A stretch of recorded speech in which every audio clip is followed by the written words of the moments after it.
2017 के बाद उत्तर प्रदेश में एक लाइन वायरल हुई, सुधर जाओ वरना ठोक दिए जाओगे। अब नॉर्मली ऐसे डायलॉग स्टेज या फिल्मों में देखने को मिलती है, लेकिन यूपी में रियलिटी बन गया। 2017 से पहले यूपी का सिस्टम बहुत बेकार था, जहां सिस्टम क्रिमिनल्स को कंट्रोल नहीं करता बल्कि क्रिमिनल सिस्टम को कंट्रोल करता है।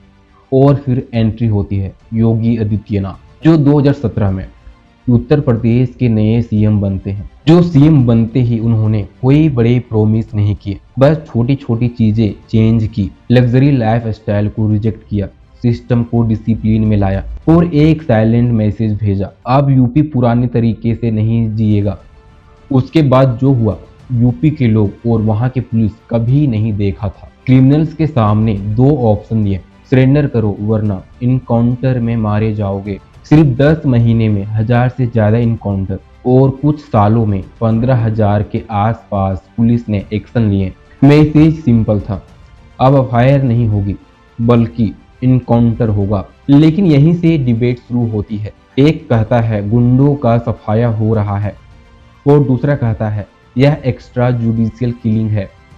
तो सच क्या है? इस सवाल को समझने के लिए चलो एक नाम याद करते हैं, विकास दुबे। 60 से ज्यादा क्रिमिनल केसेस, पॉलिटिकल सिस्टम के साथ बड़े बड़े लोगों के साथ उठना बैठना और इतना पावरफुल कि एक पुलिस स्टेशन के अंदर घुसकर एसपी का मर्डर कर देता है और कुछ भी नहीं किया जाता है उसके खिलाफ। 3 जुलाई 2020 कानपुर, पुलिस एक रेड करती है, लेकिन जैसे ही वो गांव पहुंचती है पुलिस के ऊपर हमला होता है, जिसमें 8 पुलिस वाले शहीद हो जाते हैं। यह सिर्फ अटैक नहीं था, ये एक क्लियर मैसेज था, जमीन पर राज अभी भी हमारा है। फिर आता है योगी जी का जवाब।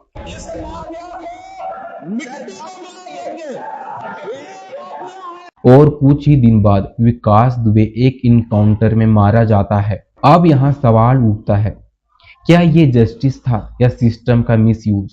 अब मिलते हैं यूपी के सबसे बड़े माफिया की, अतीक अहमद। पावर, पैसा, बड़े बड़े पॉलिटिकल लीडर के साथ उठना बैठना। प्रयागराज में लोग कहते थे कि गवर्नमेंट और राज यही चलाता है। 100 से ज्यादा केसेस, लेकिन कोई विटनेस नहीं बचता।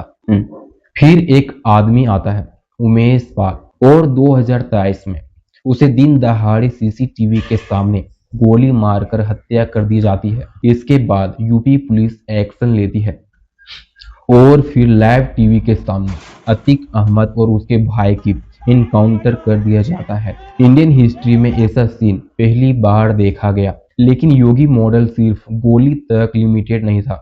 दूसरा वेपन बुलडोजर। माफिया को तोड़ना है, पैसे से तोड़ो या डरा कर। योगी जी ने दोनों यूज किया। जितने भी लोग इलीगल प्रॉपर्टीज पर एक्ट बनाए हुए थे, सब पर बुलडोजर चला दिया। करोड़ों की प्रॉपर्टीज मिनटों में मिट्टी में मिल गई। पहले लोग माफिया से डरते थे, पर आज माफिया पुलिस से और सिस्टम से डरता है, सिर्फ योगी आदित्यनाथ जी के चलते। और सबसे बड़ा सवाल, क्या योगी आदित्यनाथ इंडिया के नेक्स्ट प्राइम मिनिस्टर बन सकते हैं या नहीं?